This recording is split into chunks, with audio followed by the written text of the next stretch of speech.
Dulu kita sering berdiskusi, mana yang lebih dulu terjadi tahun 98? Krisis politik atau krisis ekonomi?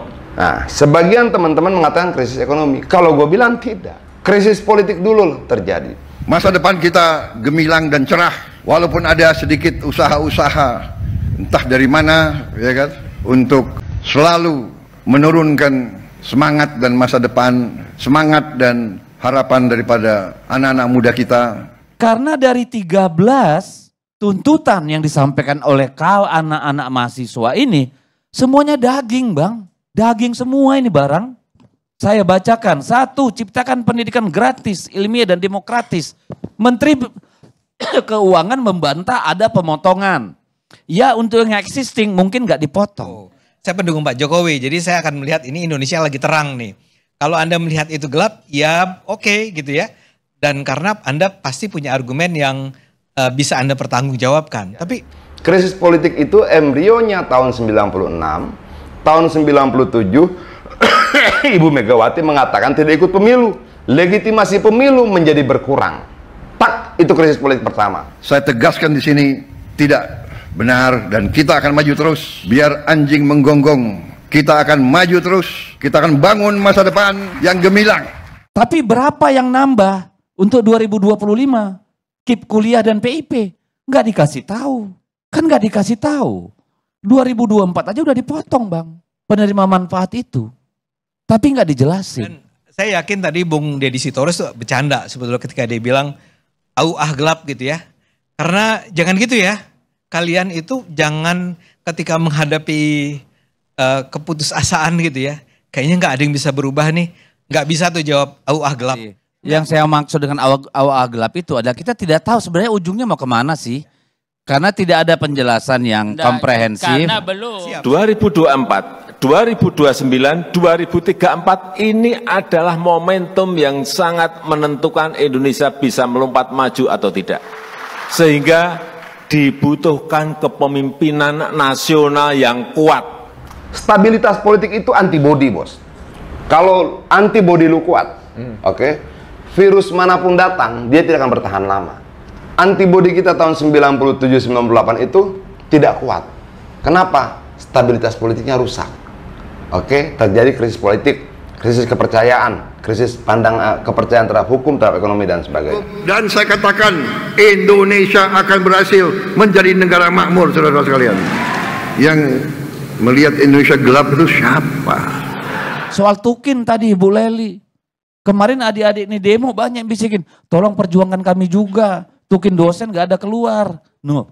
Tapi kita bilang tidak ada pemotongan di sektor pendidikan. Saya percaya Indonesia ini akan menjadi sebuah negara yang berjaya ya.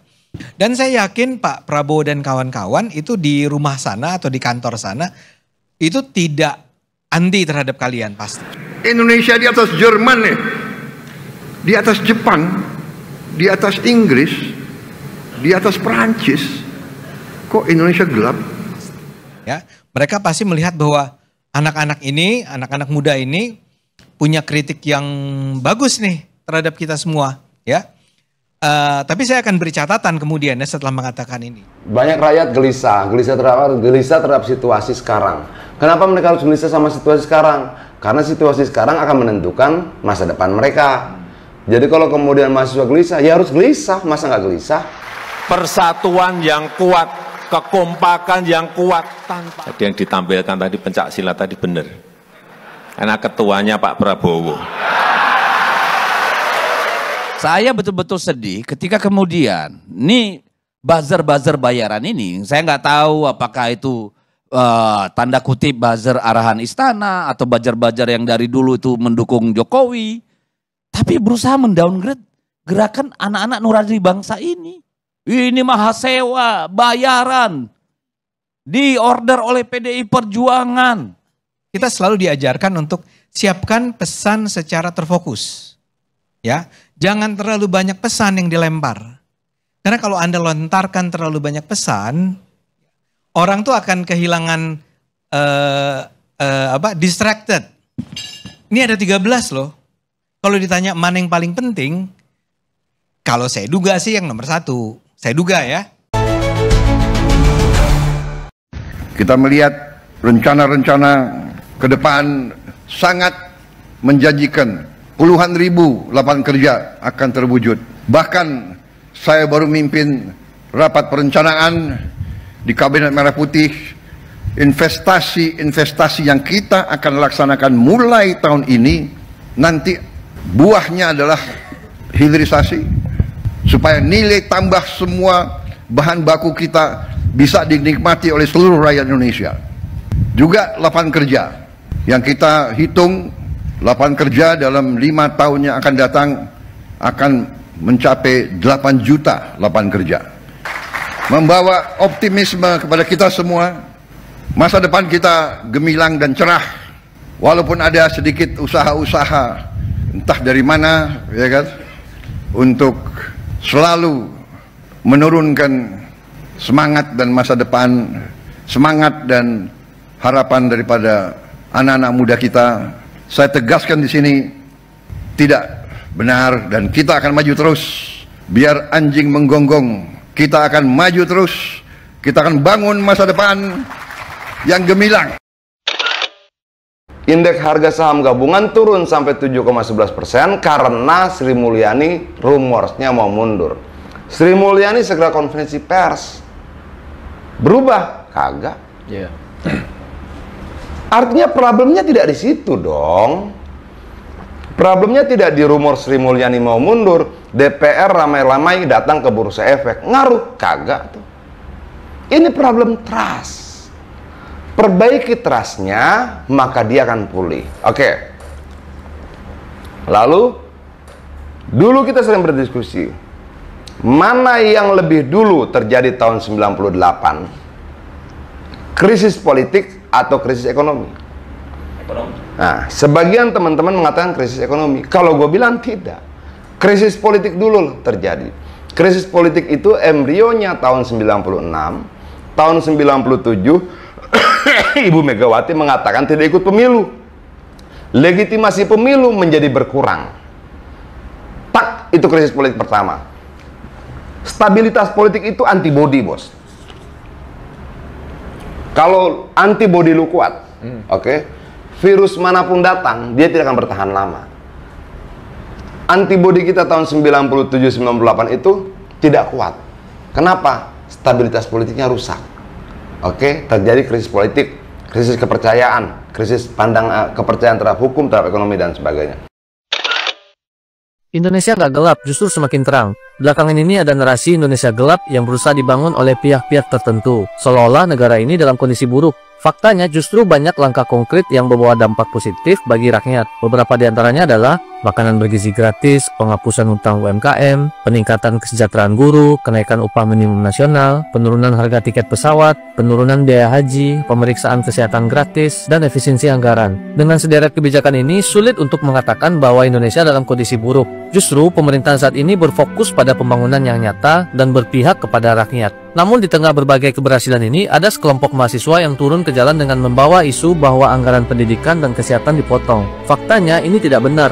Presiden Prabowo sudah menegaskan bahwa anggaran operasional untuk pendidikan dan kesehatan tidak dipotong. Yang dilakukan adalah efisiensi anggaran, yaitu memangkas pengeluaran yang tidak perlu seperti pengurangan perjalanan dinas, tidak mengadakan rapat-rapat di hotel-hotel mewah, pengurangan belanja alat tulis kantor atau ATK yang berlebihan, percetakan, souvenir, sewa gedung, kendaraan, peralatan, dan lainnya. Jadi tidak ada pemotongan yang merugikan rakyat. Justru penghematan ini untuk memastikan anggaran negara digunakan secara optimal. Nah, yang lebih ironis, banyak peserta aksi demonstrasi ternyata tidak memahami isu yang mereka suarakan. Sebagian besar mungkin bayaran yang mengikuti aksi tanpa mengetahui fakta sebenarnya. Mereka tidak mewakili suara mayoritas rakyat Indonesia. Indonesia tidak gelap. Indonesia justru semakin maju dan sejahtera dengan kebijakan-kebijakan yang berpihak kepada rakyat. Salam Indonesia Terang. Saya itu terus terang sangat terkesan ya sama kehadiran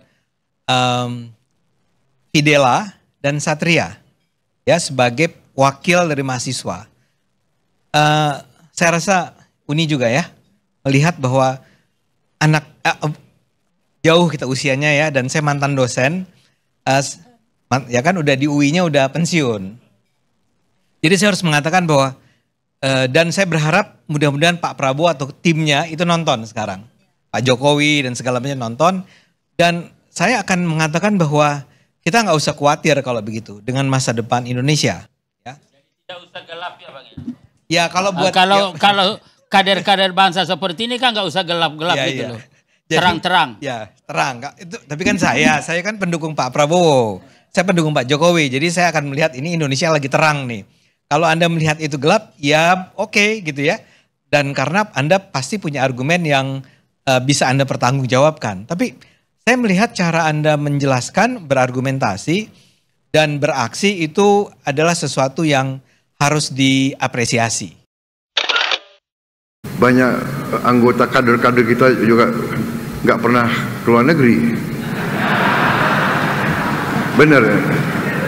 Saya paham. Tapi percayalah saudara-saudara, saya yang sering ke luar negeri, di luar negeri ya gitu-gitu aja.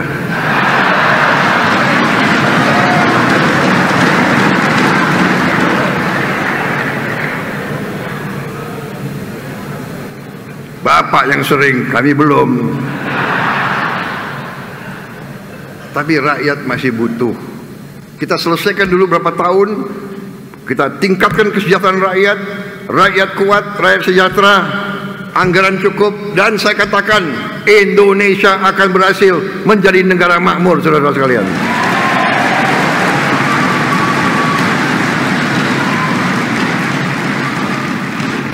Dan yang akan nikmati adalah kalian-kalian, saudara-saudara yang muda-muda, yang melihat Indonesia gelap itu siapa? Indonesia di atas Jerman nih, di atas Jepang, di atas Inggris, di atas Perancis. Kok Indonesia gelap? Karena dari 13 tuntutan yang disampaikan oleh anak-anak mahasiswa ini, semuanya daging Bang. Daging semua ini barang. Saya bacakan. 1, ciptakan pendidikan gratis, ilmiah dan demokratis. Menteri Keuangan membantah ada pemotongan. Ya untuk yang existing mungkin nggak dipotong. Ya. Tapi berapa yang nambah untuk 2025? KIP kuliah dan PIP. Nggak dikasih tahu. Kan nggak dikasih tahu. 2024 aja udah dipotong Bang. Penerima manfaat itu. Tapi nggak dijelasin. Soal tukin tadi Ibu Leli. Kemarin adik-adik ini demo banyak yang bisikin. Tolong perjuangkan kami juga. Tukin dosen nggak ada keluar. No. Tapi kita bilang tidak ada pemotongan di sektor pendidikan. Data kita dari Banggar. Ada dong. Tapi 5 tahun dipotong. Nah saya mau katakan begini. Dan saya yakin tadi Bung Deddy Sitorus tuh bercanda sebetulnya ketika dia bilang gelap gitu ya. Karena jangan gitu ya.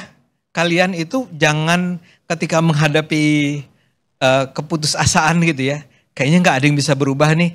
Nggak bisa tuh jawab gelap. Nggak, kita harus terus ya menjadikan Indonesia lebih baik.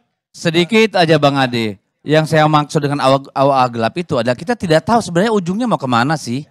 Karena tidak ada penjelasan yang komprehensif. Karena belum. Siap. Tadi kan saya baru jelaskan sampai pada tingkat kebijakan. Oke Bang, tenang. Belum proyeksinya gitu loh. Ya Bang, tenang. Oke, siap.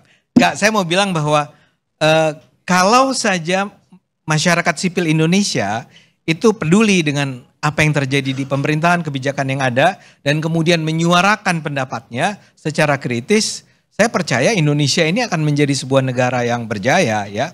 Dan saya yakin Pak Prabowo dan kawan-kawan itu di rumah sana atau di kantor sana itu tidak anti terhadap kalian pasti.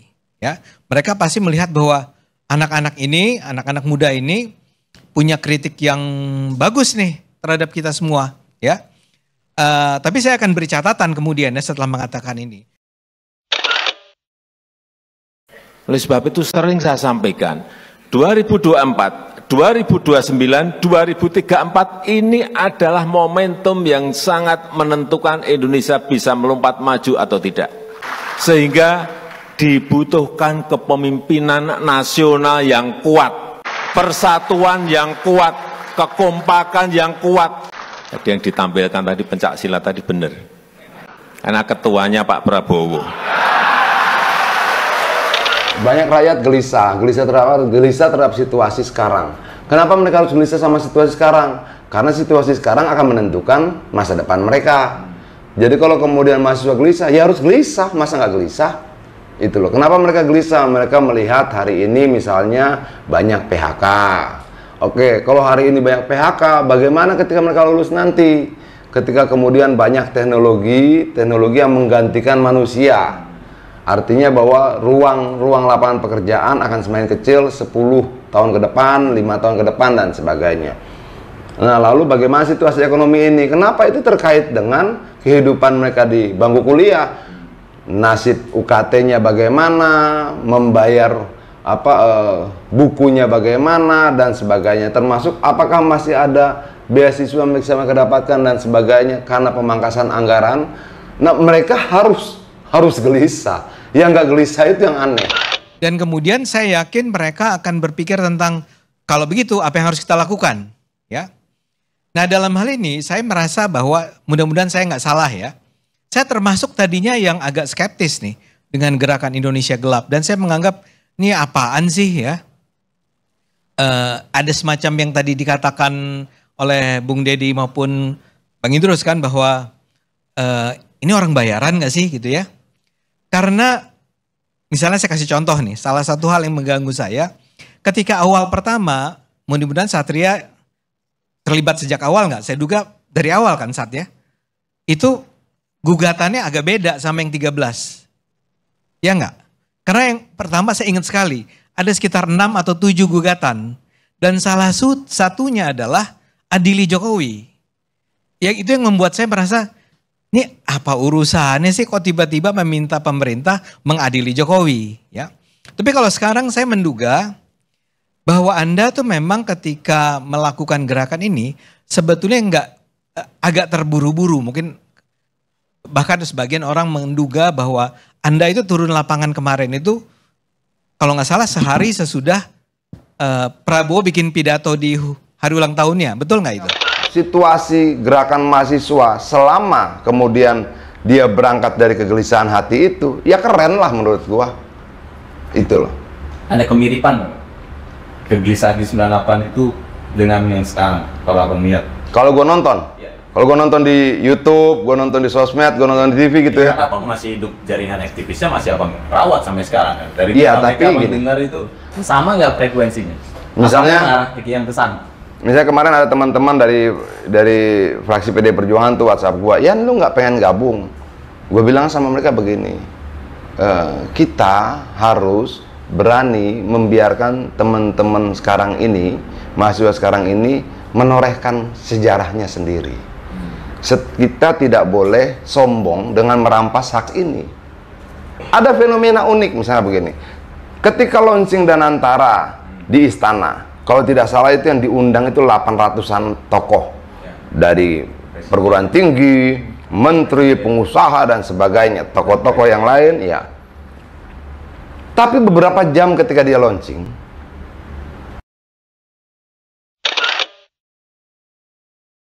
benar nggak? Iya, halo, iya, betul. Tapi proses pertemuan itu tidak kami hitung dalam gerakan sipil, termasuk pidatonya Pak Jokowi, pidatonya Pak Prabowo. Tidak sama sekali kami hitung gitu. Karena gerakan sipil nggak perlu pembuktian bahwa kita berani mengkritik Presiden Prabowo dan sebagainya macamnya gitu, Bang. Menambahkan, Silakan. saya rasa ini bukan terburu-buru ya, Bang. Kami mahasiswa bergerak dan juga seluruh elemen masyarakat sipil bergerak karena ada ketidakstabilan sosial gitu. Kalau tadi Bang Idrus menyampaikan pemerintah sekarang akan terus membuat kebijakan yang pro rakyat gitu. Tapi kalau memang berpihak pada rakyat, tidak mungkin ada ketidakstabilan sosial dan juga protes dari seluruh elemen masyarakat. Tidak mungkin ada seseorang yang meninggal karena mengantri gas LPG. Gak mungkin juga ada anak bangsa yang merasa dirinya ketakutan tidak bisa melanjutkan pendidikan karena adanya kebijakan-kebijakan pemerintah terkait efisiensi anggaran yang belum ada kepastian hukum terkait itu. Bagaimana peruntukannya nanti dan juga sektor-sektor mana yang tidak akan dikorbankan gitu. Jadi itu. Ya. Enggak, saya sebetulnya hanya ingin mengatakan bahwa kelihatannya terburu-buru tuh bukan dalam artian negatif ya. Bukan dalam artian buruk. Tapi saya mau mengatakan bahwa saking ini kan yang terlibat di dalamnya kan BEM seluruh Indonesia kan, ya. Di situ kan ada dari ITB sampai ada di Surabaya, ada di luar Jawa juga, di Kalimantan ada kan? Saya duga ya belum cukup duduk sama-sama untuk merumuskan agenda. Saya duga. Contoh saya tadi tentang menangkap Jokowi itu, saya angkat sebagai contoh tentang awalnya barangkali memang ada kalimat tangkap Jokowi. Tapi begitu ada pertemuan-pertemuan berikutnya, ya, kemudian barangkali sebagian dari Anda, mungkin sebagian termasuk Anda mengatakan, loh kok ada topik ini sih? Bukan, kan saya mau bilang yang dibantai Bu Sri Mulyani juga bilang tidak ada pemotong anggaran. Ada. Jadi kan komunikasi kita ini kan tadi problem juga gitu loh. Ya, lalu apalagi nih banyak persoalan. Cabut proyek strategis nasional bermasalah. Itu daging Bang. Dalam banyak kasus, Rempang, ya, PIK, di tempat saya KIPI sana, di banyak tempat lain, meminggirkan rakyat Bang, memiskinkan rakyat. Salah nggak sih mereka minta PSN itu dievaluasi? Menurut saya harus. Dan Pak Presiden sudah bilang saya akan evaluasi. Cuma yang terjadi kan kemarin dalam kasus pagar laut. Begitu dicabut angkatan laut, hilang cerita itu. Malah yang keluar cerita, oh kader PDIP ikut magar laut. Ini menunjukkan bahwa belum siap, udah keluar. Ya. Nah yang 13 ini pun menurut saya bermasalah karena kan gini ya. Saya orang komunikasi, Del, orang komunikasi nih sama dengan Uni. Ya. Kita itu kalau ingin menyampaikan pesan, kita selalu diajarkan untuk siapkan pesan secara terfokus. Ya, jangan terlalu banyak pesan yang dilempar. Karena kalau Anda lontarkan terlalu banyak pesan, orang tuh akan kehilangan distracted. Ini ada 13 loh. Kalau ditanya mana yang paling penting, kalau saya duga sih yang nomor 1. Saya duga ya. Saya betul-betul sedih ketika kemudian nih buzzer-buzzer bayaran ini, saya nggak tahu apakah itu tanda kutip buzzer arahan istana atau buzzer-buzzer yang dari dulu itu mendukung Jokowi, tapi berusaha mendowngrade gerakan anak-anak nurani bangsa ini. Ini mahasewa bayaran diorder oleh PDI Perjuangan. Ini tidak anak-anak yang nggak punya otak. Ini yang brengsek bukan influencer yang dibayar ini. Ini mandor-mandor yang nyuruh, yang membuat narasi itu. Coba ditanya, siapakah mereka itu? Kalau saya ada, tapi kan gak enak nanti saya nyebut orang-orangnya. Itu juga kok, tahu kita. Lalu kemudian apa? Saya sering mau bilang begini Bang, satu negara akan rusak kalau hukumnya rusak. Kenapa investasi nggak mau datang ke negeri kita? Sebesar ke Vietnam, ke Thailand, ke Myanmar. Hukum kita ini acak adul. Sudah ada OSS. Apakah itu cukup? No. Ada kesana kemari lagi dipimpong, tidak ada kepastian. Ada biaya-biaya suluman yang tetap keluar. Ada palak memalak terjadi. Ogah orang Bang, pulang. Nonton misalnya perlu tahu nih ya. Saya ambil dari Detik News ya. Nomor 1 itu adalah pendidikan gratis dan demokratis. Ya, plus batalkan pemangkasan anggaran pendidikan.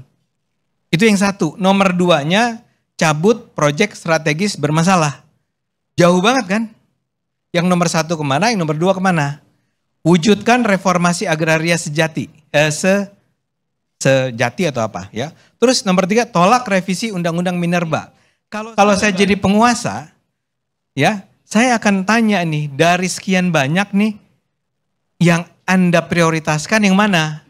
Ini kan gini, kalau Anda bikin gerakan, Anda pasti punya KPI kan, Key Performance Indicator Anda tuh apa? Ya, Interupsi bang, interupsi Bang Adi bang. ini kayak nggak pernah jadi aktivis loh. Ya, Jadi ya, kayak interupsi, Bang. mempersoalkan makalah. Tadi Bang, sudah interupsi, jelas interupsi. disampaikan bahwa itu belanja Ade. masalah. Sebentar. Interupsi, Bang, sebentar, Saya Bang. setuju dengan Anda bahwa sebetulnya, maaf ya, saat saya selesaikan dulu. Ini lebih kayak belanja masalah. Ada 1, ada 2, ada 3. Nah yang ditambah sama Bung Deddy Sitorus tadi bisa nomor 14 tuh, nomor 15 dan seterusnya. Nah ini kan Anda katakan bahwa kita akan terus sampai akhirnya mencapai tujuan akhir. Nah tujuan akhirnya apa dalam gerakan ini? Kalau saya menyarankan nih saat ya, karena Anda pinter-pinter nih, dan ketika saya mengatakan Anda pinter-pinter, itu tidak dalam rangka melebih-lebihkan ya. Saya yakin tim Anda nih di kampus-kampus Anda ada kelompok-kelompok think tank ya.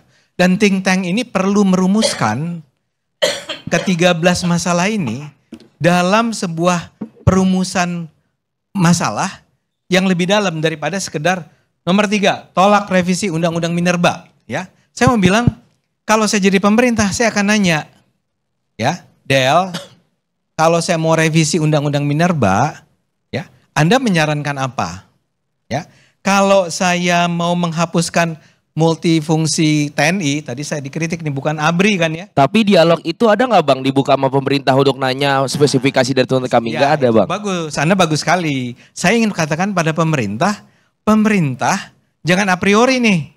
Ya, makanya saya menyarankan pemerintah mendengarkan dan kemudian bilang oke, kamu punya 13 topik ya.